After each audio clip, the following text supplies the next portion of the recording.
Good afternoon, folks, and welcome to the Pervasive Media Studio Lunchtime Talk. So these talks are live every Friday at 1 p.m, both here in the building and live online. Hi, online folks. So whether you're in Bristol or you're far away, you can join in the conversation. So my name's Martin O'Leary. I'm a white man in my 40s with long hair and a beard wearing a blue woolly jumper today. And every Friday, we open the doors of the Pervasive Media Studio for Open Studio Friday, although one of those doors is broken today. Not sure what happened. It got yanked off its hinges. But we offer you the chance to spend some time in the space by hot desking alongside our residents and staff from 10 a.m. to 5 p.m. Especially big welcome to anyone who's new to the studio. Can anyone who's new to the studio put your hand up? Nobody. All right. Well, maybe there's some online. Oh, one or two. Yeah. All right. This bit's for you. Welcome. Sorry, I'm picking on you. What is the Pervasive Media Studio? So we're a diverse and collaborative community exploring creativity and technology, everything from comedy to coding and product development to performance art.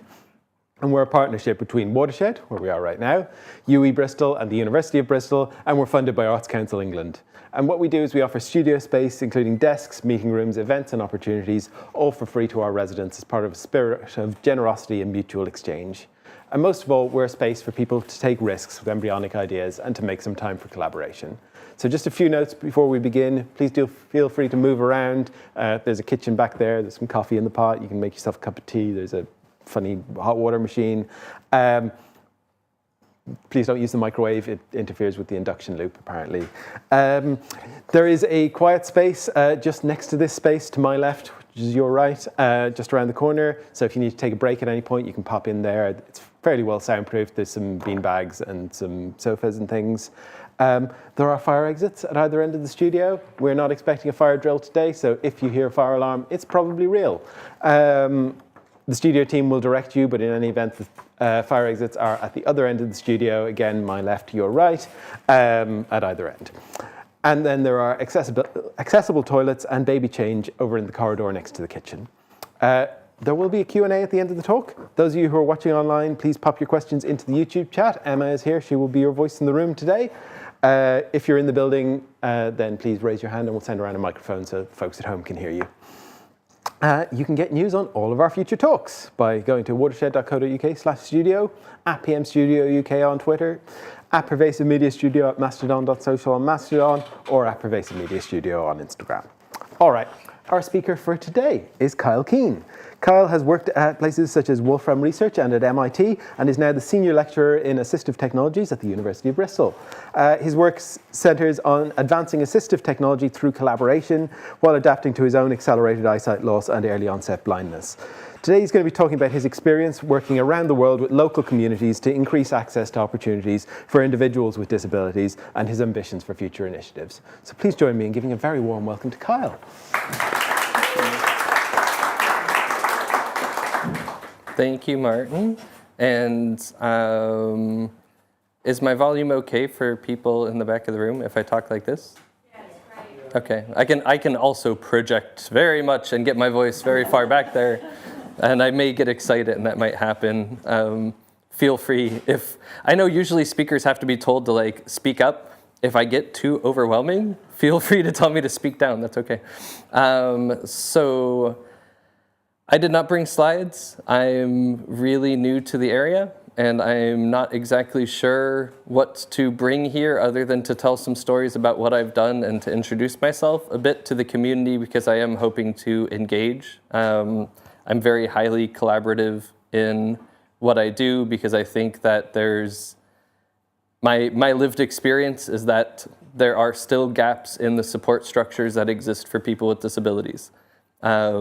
And I really like to identify those gaps and try to solve them either through social innovation or through technological innovation. One of those methods that I've tried has been something that one could call a hackathon that evolved into something much bigger than that. And I share some of the lessons learned, mostly because I want people to learn from those lessons and to try to do better, more sustainable things. I don't think I have yet the full solution. If I had it, I would come here and tell you, hey, listen, I have this great, wonderful, sustainable thing that's working. I'm still trying to build it. I think many people are, and I hope we can work together to achieve that. So now that I've spoken vaguely about a thing, I'll get into some specifics. So for context about me, I have retinitis pigmentosa. It's a disease of the back of the eye that ends up causing tunnel vision that shuts in slowly, slowly, slowly over the course of a lifetime. Sometimes it's gone by the time somebody's 15 years old. Sometimes it's gone at 50. Sometimes it stays ever so slightly past, into the much later years. It's a very undetermined future progress, and I was diagnosed at age 2. And so I often say I was kind of told that I was going to lose my sight before I knew what sight was. And then I had to discover what sight was in order to figure out what it was that I was going to lose, which maybe in retrospect could have been a gentler path into existence, but it made me who I am, so I'll take it. That has affected my life in some particular life stages. So by the time I was in college, I was still, in high school I was driving. So when I was like 16 years old, I drove a car for about 2 years, and then I stopped driving because my vision got bad to the point where I didn't feel safe driving anymore. In college, I was doing a lot of electronics and plugging wires into small holes and reading colors on resistors. And I could not do that by the end when I was 22. So I switched into a lot of computer work. Inside of the computer universe, I could change the colors on the screen and make fonts and things bigger. And it allowed me to work very independently for a fairly long time. I finished my PhD still very capable of using a screen with different colors and bigger fonts. But I was starting to have diminishing vision, and I started to test things with technology that blind people use to access computers called screen readers. Screen readers focus on elements of the screen and read them out loud in order to give access to people who can't see the screen or who might need some extra information to verify that they're seeing what they think they are. It can also render Braille on a refreshable Braille display. I don't know that much Braille, but I am actively learning at this point. And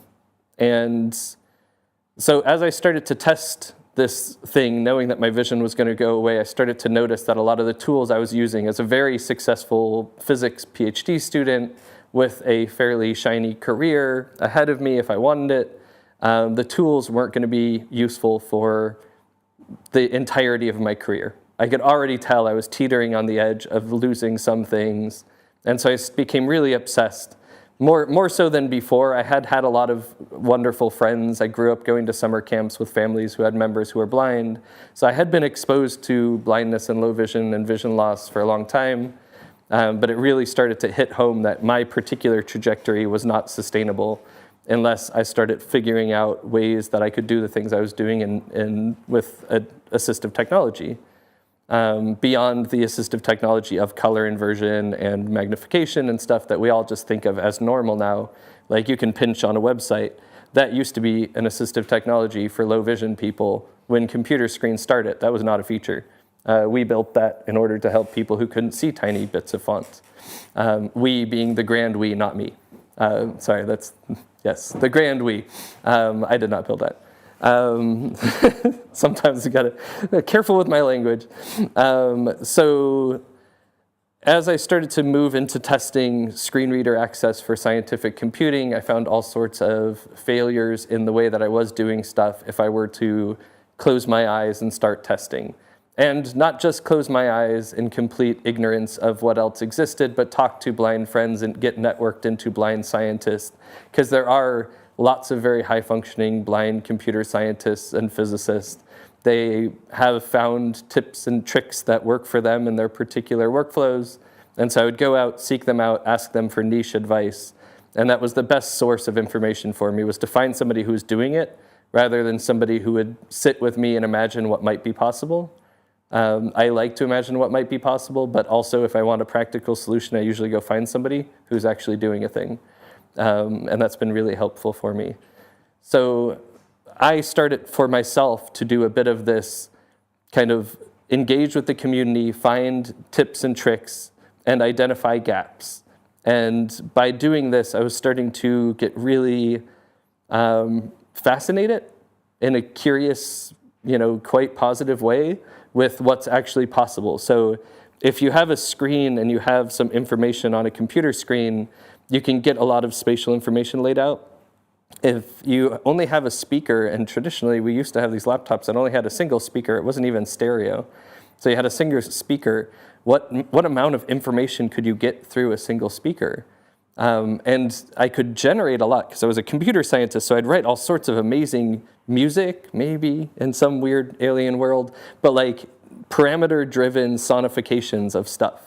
And I knew that inside of that sound, there was all of these generative parameters. And if I could just learn to hear properly, I might be able to extract this information out. That became this sort of really intense scientific perceptual question for me, which is, it's not just that sound has information, but we as entities need to extract information out of these things. And that shifted a lot of my focus onto really intense like educational research and figuring out how do we teach things to people? What does it mean to function in this world, and how did we get all of these various people who can go from country to country and still function, even though our perceptual systems are highly diverse? Like no two individuals, if you grab them at random, are going to have the same retinal cone distribution. No two people are going to have the same ear canal. No two people are definitely not going to have all of the same history of sound and labels that they were given as they were growing up. That's the sound of a tugboat. That's the sound of a jet flying over. We all have these different training regimes, and we all have these very different sensory apparatus. And I became really obsessed with how then do I do anything meaningful? If I can make a sound that I know the information's there, and I just go play it for random people, they're all going to internalize it completely differently. And I got really frustrated. I spent a lot of years making sound and walking around and showing it to people, not showing it, listening to, what's the verb for showing, not visual? What, playing? But that's like, I don't sonifying it for people. I don't know what the right word is, but like demonstrating it for people and then testing them and saying, oh, what do you hear? Oh, do you hear this little component? And it's like, nobody was. And then I couldn't figure out why, because I was like, but the truth is in there. Like, I know the truth's in there. I can't perceive it. I can kind of convince myself I sort of can, but like I know it's in there because I generated the sound and I promise it's in there. And then got really into these sort of shared social model of reality that I had never really taken into consideration. And the visual analogy is like stop signs tend to be very specific things. I assume in the UK, are they still red here? Yeah, wow, what a wonderful thing. Why do you think that is? Because we all agreed, hey, let's like choose a color and something and a word that like kind of universally represents a thing. So if you run into it and you see a thing, you detect some pattern out in the world, and it's the thing that you've been taught to call red, and it maybe has a particular shape, and it maybe has some characters on it, you know that probably means slow down, stop, be careful. Or you're socialized as like a teenager to like speed up and try to get through them, but we don't talk about them. So we all make this social agreement that thing is red. And how is it that we emerge into this world where we can all go around and have these shared experience where that's a door, that's a microwave, you can drop me in a lot of different places and I can figure out things. And it's a lot of training from youth to start recognizing particular things. And really early on, what do we teach people? Colors. Even if your color apparatus is totally different, we teach you whatever you're experiencing right now, that's the thing we mean when we say red. And that social agreement of a shared experience, even if it's a totally different experience, is how we then build these agreements that allow us to emerge into these hugely complex systems. I really just wanted to like make some sonification that would like give me the equivalent experience of looking at a plot of data like a physicist and going, oh yeah, there's the phenomenon right there. And it turned into this really complex thing, which is I could make sounds, I could interpret, I'd bring them to my sighted colleagues, I'd play the sounds, they'd go, I don't know what you're talking about.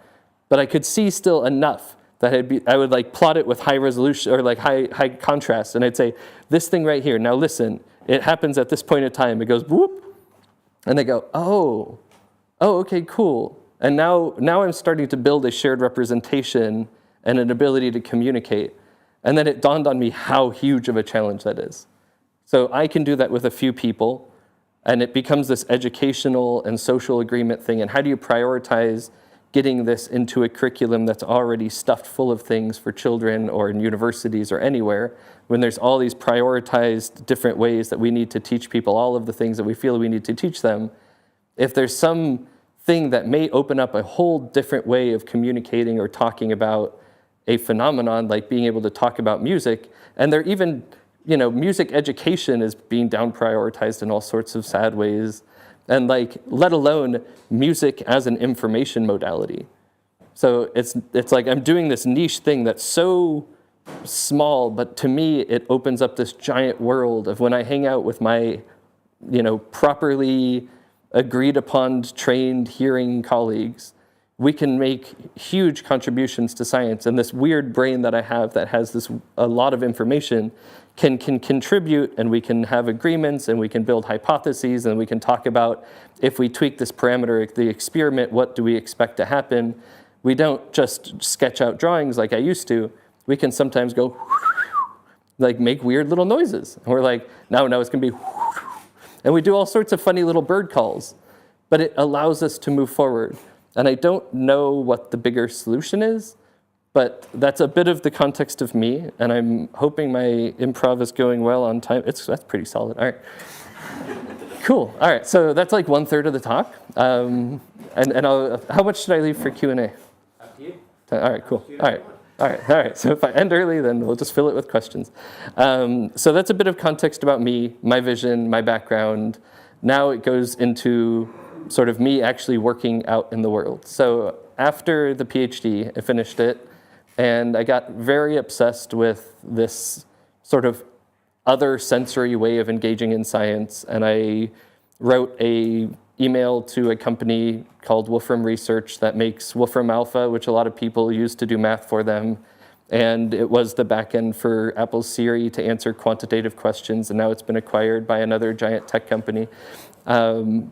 They were doing sort of factual question answering. If you say 2 + 2, there is one answer, unless you specify some other type of number system. But assuming most normal people are going to say 2 + 2 and they mean the sort of numerals that we all agreed upon, then you can interpret that thing to definitely mean 4. And if you ask sort of statistically based neural nets or things like that, you may get wild varied answers. And we're trying to figure out how to ground truth some of that stuff. But way back in the day, the CEO was really obsessed with giving people factual question answering. And so I went there, and there was a nice story, which was I was doing my weird niche thing. I wrote them an email. I said, hey, I want to come work on stuff for blind people. They are, to their incredible credit, very creative and a little quirky.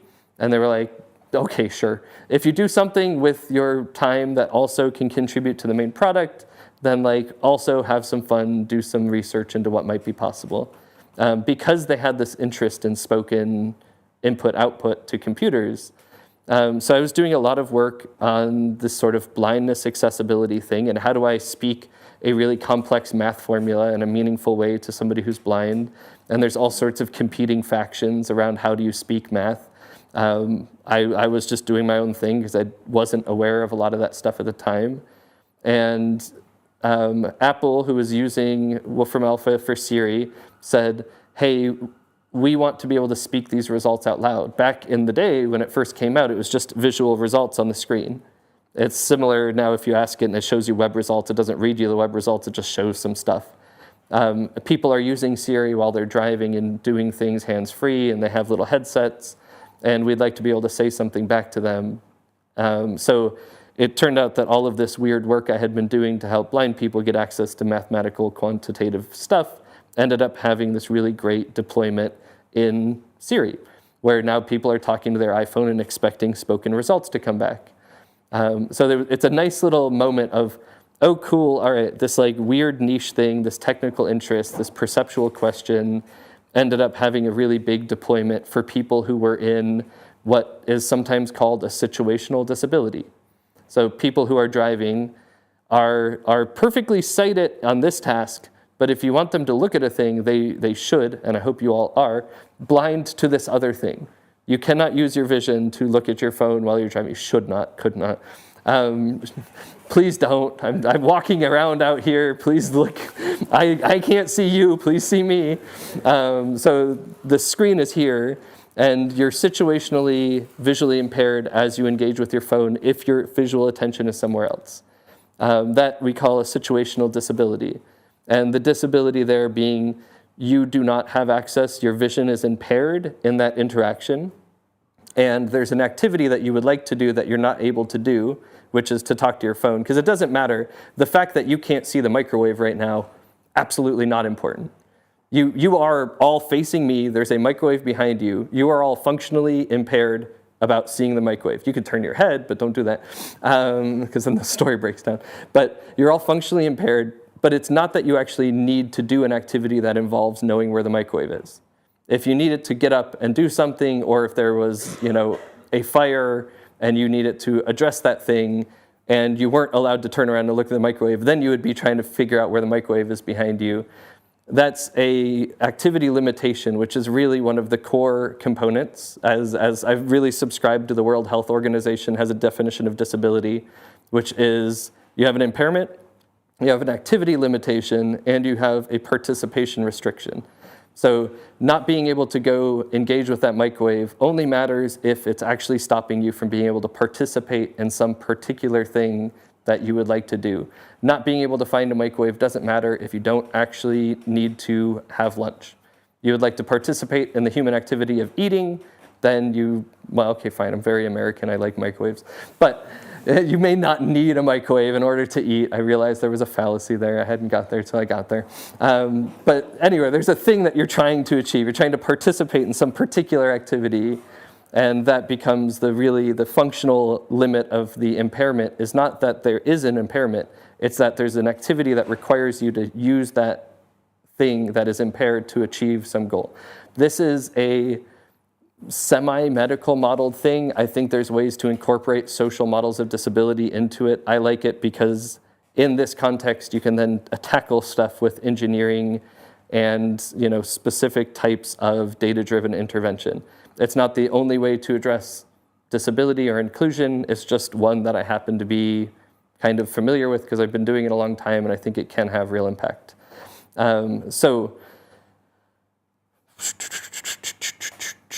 All right, so Siri, microwave, impairment, participation, activity, some keywords. So where was I going? Yes, I got the PhD and then went to Wolfram, and I was doing all of this stuff, and I started to build really cool tech that was starting to get out through certain channels. So I could get some of the tech into Siri, and it was going out to legitimately millions of people. It was really cool, and including some blind people, which is great. But there was also special stuff that only a blind person would want to ask their phone. And or somebody who's like a blind physicist would want to use a computer to be able to do. Siri wasn't going to ever offer that as a service. So I was doing some stuff for some people, and that was wonderful, and I found a way to sustain it. And then I had this other pile of things which were like really specialized workflows for blind scientists. And I was trying to get commercial buy-in to be able to deliver these things out to the world. So there was big publishers that were engaging with this technology, and I was trying to tell them, I would love for you all to fund a little bit of the accessibility stuff I'm doing so we can hook it in and make sure that this math content is not just a really cute widget that you wiggle a thing and it wiggles around visually, but it also makes a sound, and that sound is according to some standard of sonification that a blind person who finds this is going to be able to actually extract this information in a structured way. And they would go, wow, that's super cool, but we're not going to give you money for that. And I would sort of why, and it was like, it's too small of a market, who's going to make us do it? Like all of these reasons, why not? These reasons why not sort of accumulate, and I definitely try to like offer them back to the universe, because otherwise they get all stuck in my kidneys and make it hard to process stuff. Metaphorical kidneys, not physical. But like these frustration points were starting to become the issue, which is like, I built the technology. I even figured out ways to train people to interpret sound in a certain way so that we could all agree upon what we were extracting out. I've solved the technology, I've solved the perception, and now commercialization and sustainability is like this whole other giant thing, which I never prepared for trying to figure out how to solve. And I gave it my best shot, and then I got a little bit burnt out. And I learned a lot of things along the way, which is like, who are the real decision makers in these giant systems? What do they really care about behind closed doors? If you push hard enough, what do they end up saying when they can't use the sort of polite version of brushing you off? If you're actually right there with the business person who's threatening to pull away a contract, what do then they really start to just tell you the truth? And different people have different truths, and their fear is of managers, or fear of loss of profit, or fear of all sorts of weird things start to emerge when you really get behind closed doors and apply a little bit of pressure. Not usually the best stuff. And so I got a bit discouraged. I spent like 3 years trying to do that, was not able to successfully do it, and decided to sort of take a total left turn and go back into scientific computing. So one of the day jobs at Wolfram Research was also to go around and teach people at universities how to use their scientific computing software in order to do research. And as I went around and taught some people, I made some friends. And one of them got me into MIT to teach computational materials science, which was a fantastically interesting few years. I did material science there for 3 years. I did physics. I did brain and cognitive science stuff. I did electrical engineering and computer science stuff. I ended up with this one tiny little sort of side gig, staying at MIT for a decade, having a full-time scientific computing job, engineering job, teaching job, and then on the side, my really deep passion kept churning in the background, and that was assistive technology engineering classes, and what these hackathon things that I will hopefully get to if I'm going to check on my time, because I have oh yeah, this is great. All right, I'm having fun. Hope everyone else is all right. Leave if you're bored, it's all right. I don't take it personally. It's a bit of a ramble. I'm just processing life in front of you all, thank you. So at MIT, I had this sort of standard day job, and it was all great. It was fun. I taught machine learning, taught AI, taught all sorts of cool things. I loved the students. They were super engaged. And then on the side, I had a class that was about co-designing assistive technology with community members. So very much during the summer, scoping, and there was a lovely little teaching team. It's quite a lift to do this. It takes a lot of people management as well as technical skills. So during the summer, we would scope some projects. We'd go out, make some friends who had disabilities around the campus, and say, hey, do you have any particular life activity that you'd really like to do that's frustrating you? Is there something that you'd like to participate in that right now there's some part of achieving that participation that's causing you a lot of friction or making it impossible? They would surface interesting things. Like I always talk about my very first project. It just stuck with me. His name was Austin. He had cerebral palsy, which is a degenerative condition, and didn't have fine motor control, so his eyes moved around, so he couldn't use eye tracking, which is when you stare at a computer screen and it activates the thing you're looking at. He had a pretty severe speech impediment, but humans could understand him, but like none of the standard computer speech processing stuff could. And he couldn't use standard keyboards, and he really wanted to text his friends independently, which I thought was a really lovely sort of, and he was a teenager. And sometimes you just want to text your friend and not have your caregiver or your parent know the secret stuff that you're like joking with your friends about. So I liked that one. It stuck with me very deeply. And Austin then becomes the CEO for a semester. And the students, we would have a team of 3 engineering students, and they are the CEO's tech support team as well as design team. So they start with, I scope it out like the thing I just shared. Austin is a teenager who would like to text his friends independently, has a speech impediment, fine motor control issues, can't use standard input on most devices that we can figure out. Your job is to figure out a way that he can text independently. That could be very well training a carrier pigeon and training, doing whatever crazy thing the students want it to become with the guidance of Austin every step of the way. So Austin would then come meet the students. The 3 students would have to talk to Austin about the activity, the context in which Austin wants to text, how long the texts are, how much time alone in privacy does Austin get, find all of the constraints about the context of when and where this activity occurs, and then propose a few options with some tiny bit of testable prototype. So that's the goal, is discuss with the person what they're trying to achieve, throw some ideas, see what spaghetti sticks on the wall, do some type of a physical prototype, because sometimes it sounds great. Like, do you want a personal jetpack? Like, yeah, amazing. And then somebody like brings you a 1,000-pound jetpack, and you're like, but I have to carry this around the city. I can't like always be wearing a jetpack. And they're like, sorry, you just said you wanted a jetpack. So you have to do some round of iteration. It's like stage one, figure out how heavy the thing is, put it on the body. You can do that with a big bag full of bricks. You don't need to build a jetpack to test whether a 1,000-pound thing is going to be carryable. So we would get them to do this really low fidelity, quick testing. They would arrive at some particular product that they think, okay, cool. If we can achieve this, this would be the thing. Then they spend about half the semester, 2/3 of the semester, really trying to iterate twice on that thing and build it to a point where it's actually functional for a year was the goal. So this thing should leave the classroom. It's not yet a startup. Everyone from the beginning is sort of, I think, very importantly, ethically told, this is a class project. It's not going to lead to anything that's going to last you more than a year. And honestly, 80% of things are like, they're not what we thought they were going to be, and so they're not that useful. So set expectations such that people don't think their whole life is going to change because they get to engage with a group of students is an important thing, because otherwise people sometimes get really excited and then really disappointed, and that's like quite violent false hope. So I was always trying to mitigate some of these social risks and emotional damage that you can do when engaging with people.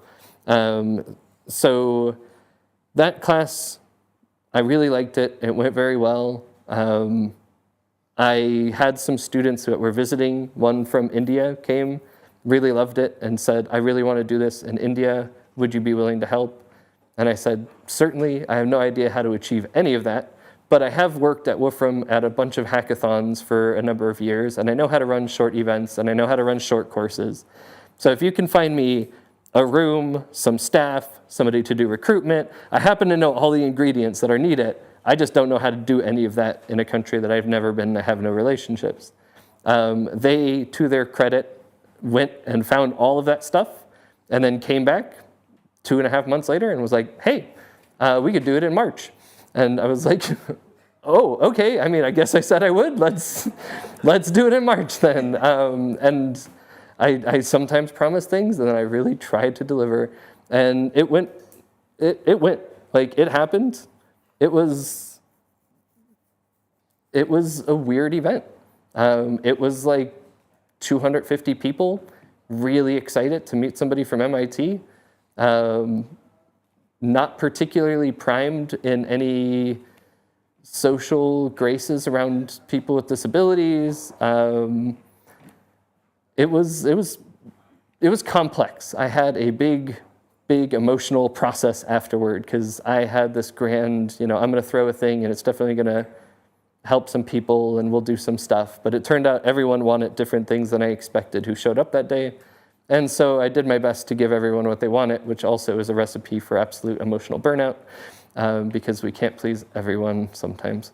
But I learned a ton. And one of those things that I felt really sad about, because I did, the one thing I am proud of, I talked to the locals who had disabilities on the ground, and I talked to them about expectations. I told them the truth. I've never done this in this area. I don't know how to manage the cultural stuff. I don't know how to manage interactions. This is what I've done in my class. I'm going to try to figure it out. It might be an absolute disaster. They very graciously said, yeah, all right, this sounds weird enough, let's do it. Which I usually rely on people saying that, because I am usually doing weird stuff. And then at the end, we had a debrief. And at the debrief, we had some real heart-to-hearts around, like, there's no way that those students are going to build me a full exoskeleton, and I wish they hadn't spent a day talking to me about how an exoskeleton would allow me to do this and this and this and this and this, and how sad it is that I can't do this and this and this and this and this. And we did like really deep, big emotional debriefs. And it changed me. It hurt, it changed me. I felt like I had done something really harmful. I went in there with really good intentions, and I am proud that I sat and took my medicine and heard how it actually impacted the community that I was hoping to help. With that information and like 3 months of functional depression, I came back because a bunch of the people who were there, like a solid 2/3 really had a great time, and then a solid 1/3 were like moved to action. And they said, this was clearly not the thing that you wanted. How can we run it better in the future? And I said, okay, here's some of the painful lessons I learned. We need to make sure that we have realistic expectations set. We need to talk to the participants, the students, about how to engage with people with disabilities and normalize some of the cultural things.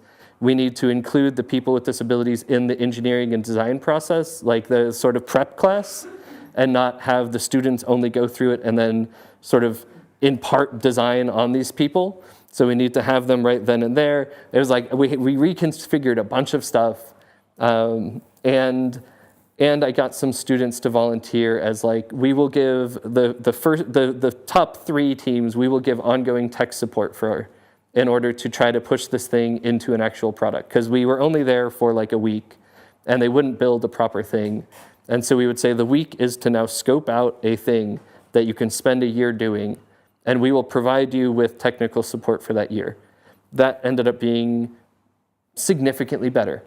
There were still some really painful things. Like the people I asked to help volunteer to do tech support, it turned into way more than any of us anticipated. And so I was asking way more than I thought that I was when I asked people to volunteer to support the thing. It took a lot more time of the local folks with disabilities who these teams got kind of attached to, and it also took way more than they had agreed to. We all went in there with good intentions. We all got a little committed, and we all gave a little more than we wanted to. And then by the end, some stuff came out, but it was not sort of life-changing. And so the next time, big debrief, next time was, okay, we now have a sense of how much labor it actually takes to support these things. We need to do fewer teams. We need to make sure that each team has a dedicated role as a tech mentor, and that we understand that that's going to require 2 hours a week, so that we can ask honestly the volunteers to commit for an entire year, 2 hours a week. And like we started to be able to put numbers to some of these things, at least time, effort numbers. That next one, we had significantly better bounds, and we were very successful. And because we had developed all these better bounds, we actually got another country, an incredible partner in Saudi Arabia, who said, we see what you're doing in India. We want to do that here. One of their students, a postdoc, had come with us to India and like taken notes on everything we were doing, and then brought it back to their university in Saudi Arabia, said, here's everything that's required. They had the resources to actually fund a proper year-long program.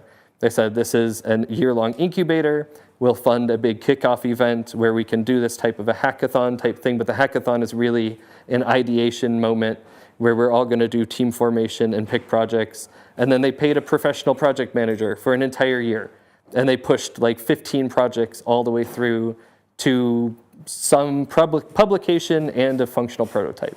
That was incredible. It does take resources sometimes to pull stuff off. I hate that. I'm like a little bit of a hippie, but like, it does take, it's either people's time or it's money. Like there really is stuff that has to go into pulling things off. And we can all want a thing to exist, but unless we really push in with our time or our resources or the things that we have that we could give away that might be considered money, that are things that we can give for free, like donations of space and stuff like that. Like I was cobbling this together also, to be very sort of transparent. I didn't have huge amounts of money to pull off any of this stuff. It was whatever little bits I could grab and piece it together. The Saudi Arabian program went incredibly well, and as far as I know, is still self-sustaining. There was a really lovely outcome that came out of the Indian one, which was one of the teams wanted to do tactile teaching aids for blind kids. So like, can I just 3D print models, like triangles that can fit into a square? So I can tell them why triangles can fit into a square and which types of triangles can fit into which types of squares. So these nice little puzzles. And we were able to partner with a local school that had a nationally funded makerspace. And we are able to work with their teachers to change the curriculum to involve taking the students over to a local school for the blind, engaging with the students, figuring out what topics they're interested and needed to learn, coming back, designing and 3D printing those objects, and then bringing them back to the school for the blind. It didn't require any money because the makerspace was already funded. I mean, it required the national government to keep funding the makerspace, but that was a national priority to get students making stuff in classrooms. It needed some of the teachers' time to be allowed to bring the students over and to value that amount of time as something that is additive and not just taking away from peer engineering education that could be happening. And it needed some of the volunteers in the local school for the blind to engage with those people. It's a lot of communication, it's a lot of time, but everyone was willing to give just a little bit, and that program, as far as I know, is still sustained and is actually starting to spread out. So that's a really exciting thing for me because I'm not paying out of pocket for it. As far as I know, it's just sustaining, and it's like making some level of making technology that helps blind kids. It is giving them teaching aids. It's also doing this really cool social innovation, which is exposing huge batches of students to local schools for the blind, which are severely under-resourced in India, and having them engage in a really gentle co-design process to understand what's going on, get to know these people. If they see them in the streets because they live in the same neighborhood, they can now see them, hopefully for the next 80 years as they grow up together. There's also a nice little social innovation that can happen just by facilitating some type of nice engineering co-design process. My incredible partner helped me with all of this stuff, my life partner and my sort of build stuff partner. And she would always point to these social innovations as a really good thing. And I would always tell her no, because I was obsessed as an engineer. And I'm starting in my 40s now to go, oh, okay, social innovation, kind of, all right. It helps, fine. Like getting people to talk to each other is actually, and like it's stupid because I said in the very beginning, when I was trying to do my little sonifications, the issue was that I couldn't go just demonstrate them to people and they wouldn't get it because I had to teach them how to hear the thing. So clearly the issue from the beginning was very, very fast a social agreement issue and a socialization thing. But it took me quite a while, embarrassingly long time to like wrap my head around the fact that all of these components have to fit together. You need some social intervention, you need some interaction, you need some technology, you need all of these little bits. You need people to give a little bit if it's really a priority. And it's totally fine. We all have all sorts of priorities. I'm not saying this should be the only one, but like if it's something that we want to make happen, we have to kind of make an effort. And what that looks like is very different for all sorts of different people. I have certain things I can give. I cannot give visual aesthetic design advice to anyone. Well, I mean, I can, but it's going to be terrible because it's just like random memories of things that I used to see. Yes.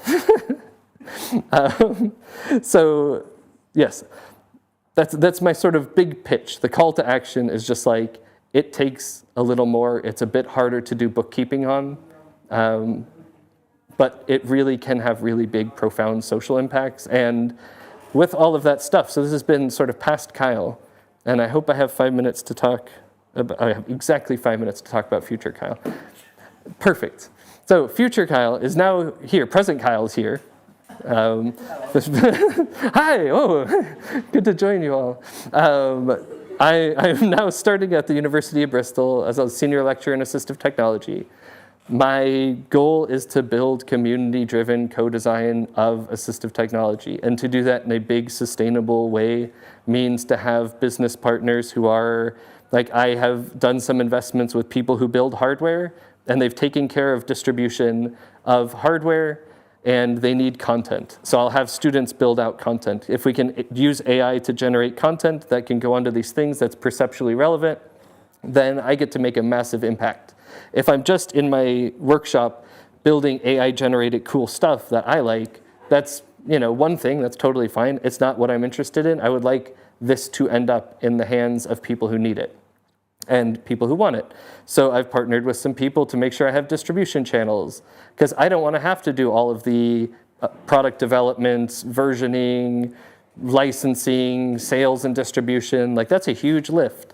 I can do some of the cool tech stuff. I can be like an an outsourced R&D team that's pushing innovation out through existing ecosystems. I feel like that's a really great strategy and position for me right now.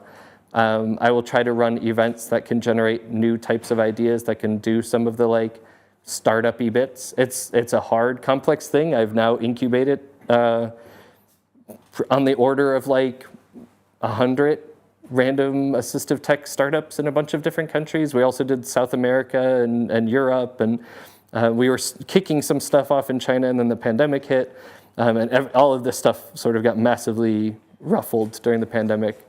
So it's a hard, complex thing, and traditional business practice doesn't usually work for niche products, and sometimes you have to think really outside the box and tunnel your way through the system.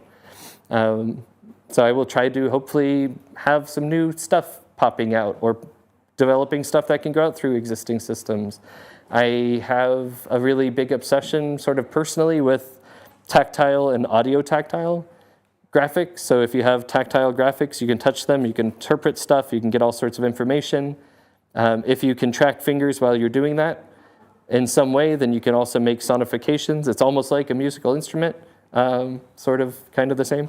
So if you're interacting with some nice little tactile surface and your fingers are in real time manipulating some parameters of sound that you can figure out how to interpret, then suddenly you have this really great scientific tool. You also probably have a super sweet synthesizer, but it depends which way you wiggle your fingers. And I like both. So I like the creative arts and I really like the practical stuff. A lot of my friends have pushed me to do more fun stuff. And that's probably out of concern for my way over serious nature. So I'm trying to do more creative art stuff and expression and things like that. So I don't exactly know. I'm here just for, at this point, 3 months, and I'm planning to be here for the next 20 years. So hopefully I will be here and you all get used to me and we will be able to do stuff together. But this is just sort of the goal here, was to do an introduction and to say, here's what I've done. I really love Bristol. I've chosen to move my entire life and dragging my family over across the ocean to move here and to try to do this stuff. If there's places where I can engage and add value, reach out and let me know. I can't solve everything, but I happen to have a pretty giant network of really cool people who can help. And I do have the power to sort of add university branding and fundraising onto particular things. So, I don't know. That's not a very big climactic end. Fine. Thank you very much, Kyle.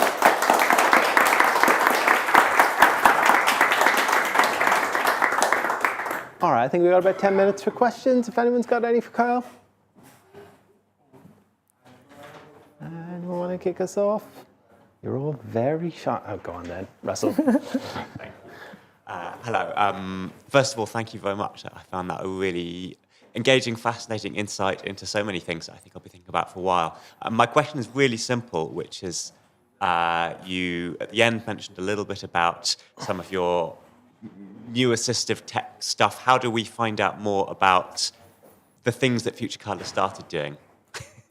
Super fair. I'm in the process of trying to write that stuff down, because apparently I need to write that stuff down to tell people about it. Right now, it's come and chat with Kyle if you can find him and corner him and, and ask him questions. I'm hoping to get some of these projects kind of more explicitly written up. And that has been my homework now given to me by about 6 wonderful people around Bristol.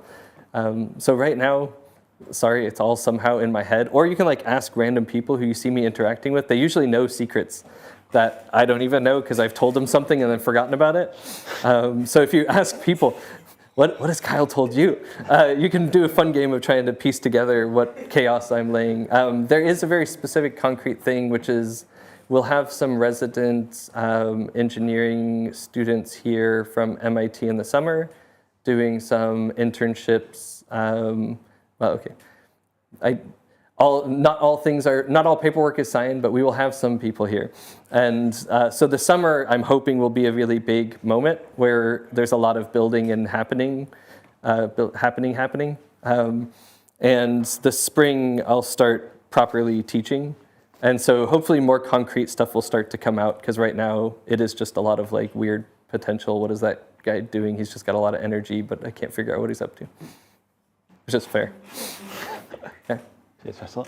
Any more questions? Mandy. So hi Kyle, it's Mandy Rose. We met a Hi, while Mandy. back, Yeah.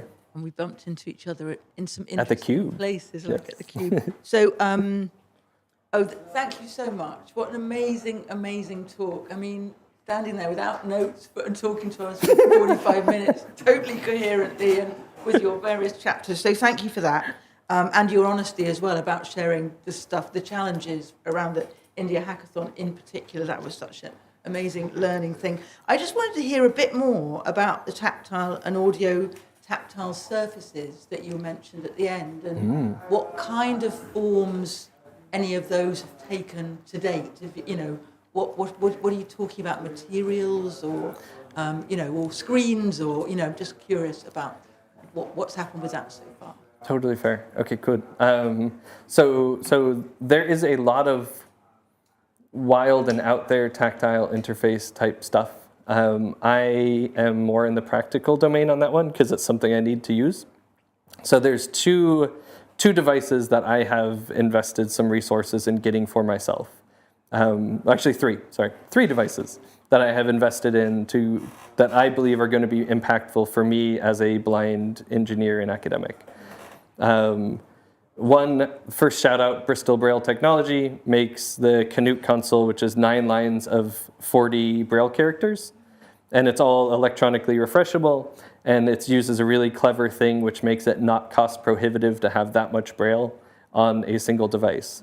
And even though the lines of text are slightly spaced to be lines of text, you can still render various types of graphics or iconographic maps where characters represent things. And it's not an exact Cartesian space, but it's still sort of is good enough for some rough stuff. That device I really like because it's running on a Linux computer, and anything you can do on the terminal instantly will pop out. So you're not locked into a particular software ecosystem like a lot of other things tend to try to do. So I love the modularity and the openness of that particular innovation. I have one of those devices, really excited about it. That is more of a very practical thing-ish, as much as a computer is practical or fun, depending on what you do with it. There's another one that I really love, which has a camera mounted above and a metal plate. And then there's swell paper. So there's this paper that if you put black ink down on it that has enough carbon and then run it through a heater, the black parts will swell up. And then you can make these nice tactile graphics. So that is a technology that's existed for a long time. They have good distribution of this paper. You can take one of those, plop a QR code on it, and put it on this device that has a camera. It will figure out the orientation.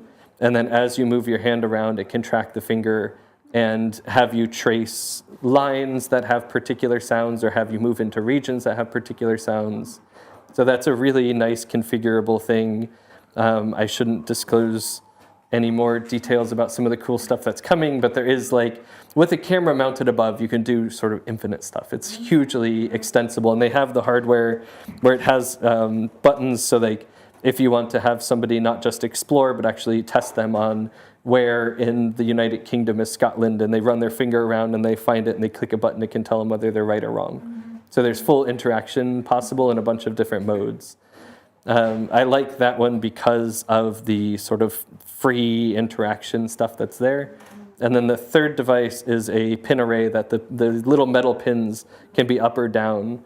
And similar to the refreshable Braille one, but this one's 200 by 100 pins, equidistant, and it has the camera from above doing all of the same tracking. So then with that pin array, you can render all sorts of funny little shapes that we need to figure out what are the most meaningful representations and what types of audio, real-time audio stuff is useful for bringing that back. But these three are my current, very practical investments. I've done all sorts of other weird, cool, artistic-y things, but there is a little bit of my skin's in the game.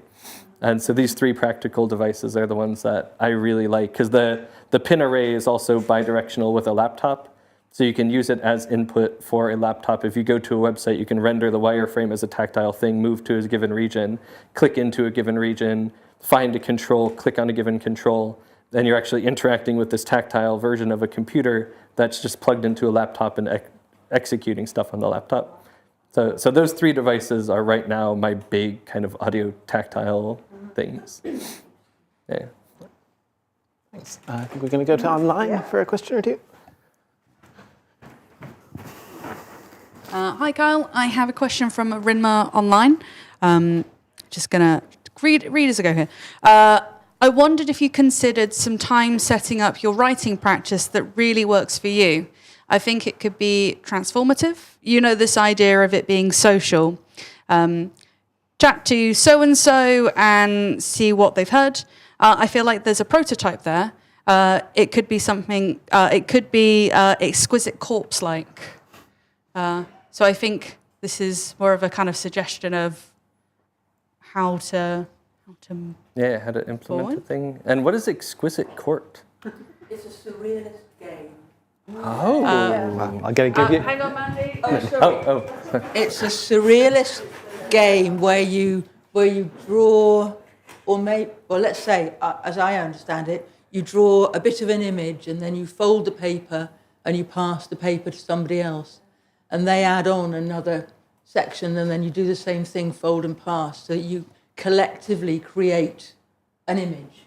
So perhaps Arinma's using it metaphorically to talk about the collective creation of a response to Arinma. Just let me know if this is right. A collective response to an idea or a prototype that you've come up with.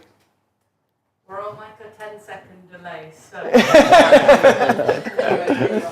Okay, cool.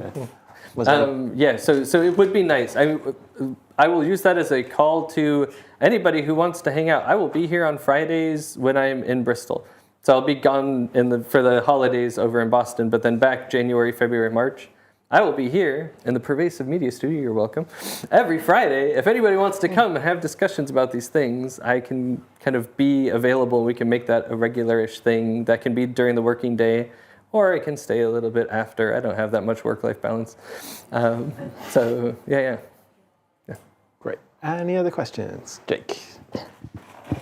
Hello. Thank you very much. I really enjoyed that. I am fascinated about the kind of abstract experiments you talked about in the beginning of your research. And you can tell me if I'm understanding these incorrectly, but can you tell me how these mathematical formulas sound and how you generate these sounds for math? Oh, yes. They have changed far from when I originally built them.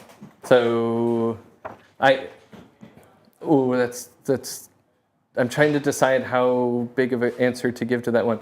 Okay, I'm going to use this to kick off another secret initiative. I have a giant speaker array. And so if you have a single microphone and you're trying to generate audio out of it, you can only get so many different sounds to sound good layered over each other. So if I put something that's really low and something that's middle and something that's high, then you can kind of get those all together. I can't do them all at the same time. You can get them all together, but you can only get so many different voices there. And that's because you're forcing the brain to have to do what's called source separation. So there are ways, if you have like exponents, you can speak them higher and then drop them down. Traditional speech synthesis that's on the fly does a bit of a terrible job of having multiple speech streams at once. So most operating systems, you have to use one speech engine at one time, and you can't have a bunch of different voices concurrently getting generated, which becomes a bit of an issue if you're trying to have a low one that's like jumping up to a high one and then jumping down to a middle one, let alone trying to have them coexist at the same time. So generating it becomes a bit of a technical thing, but that would be something on the order of like, you could use tone to represent spatial layout. You could do all sorts of different things like exponents are higher pitched.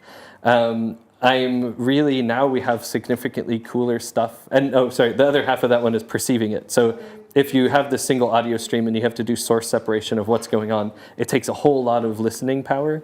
It turns out to be much easier if you can spatialize that and take advantage of the fact that like, if I click on one side of the room or the other, and I click both of those actually come into the ears from different things, and the brain can identify two much cleaner clicks than if they're overlaid right on top of each other. Because this signal is going to come at you, it's going to get all mixed together, and you're going to have to say, was that one click or two clicks? It depends on the attack is pretty much the only way you're going to figure that out. Whereas if I do them here, at exactly the same time, you'll still have a, whoa, there's two clicks. So spatializing sound either through headphones using head-related transfer functions, or doing this like giant speaker array to be able to have a bunch of different things happening gives a bunch more parallel processing that's possible. So my original thing, which is probably still relevant for most of the world, is single speaker audio stream. How do you get something that can kind of jump up and down at one time? You don't get to overlay anything. I personally would like to really push some of those bounds and start, like with headphones, you can kind of get to most people a lot of weird spatialized stuff that may be able to be parsable, but you have to be within their sort of cognitive head-related transfer function, which ends up being much harder than sort of doing the average and then sending it out to everyone. So being able to figure out what's possible in really complex spatialized audio things ends up pushing me into a bit of a whole other weird world where I'd like to have like editable spatial audio where I bring a sound object in and I mix it in real time with another sound object, and they're kind of like mixing in space around my head. So there's a whole like secret crazy thing that I would like to achieve. I don't know if we'll get there, but you inspired me to ramble about that other secret thing. That's good. That sounds great. Sorry, and then we can get more practical about like spoken math at some point if you want. But. Yeah, I'll follow up on that. Sounds cool. All right, I think that's all we got time for. So let's say thank you again to Kyle.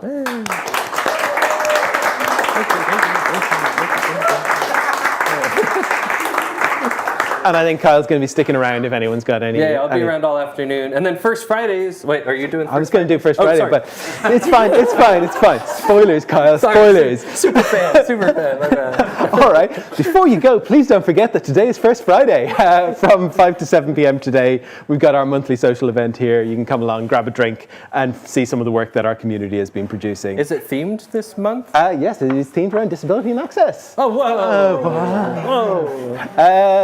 I should say this week Watershed is taking part in the Big Give campaign, raising money for our young people's program, which is called Makeshift. The first £5,000 we raise will be doubled. We have not quite hit that yet, so please give. Over the last year, we've supported around 600 young people to develop or explore a creative career.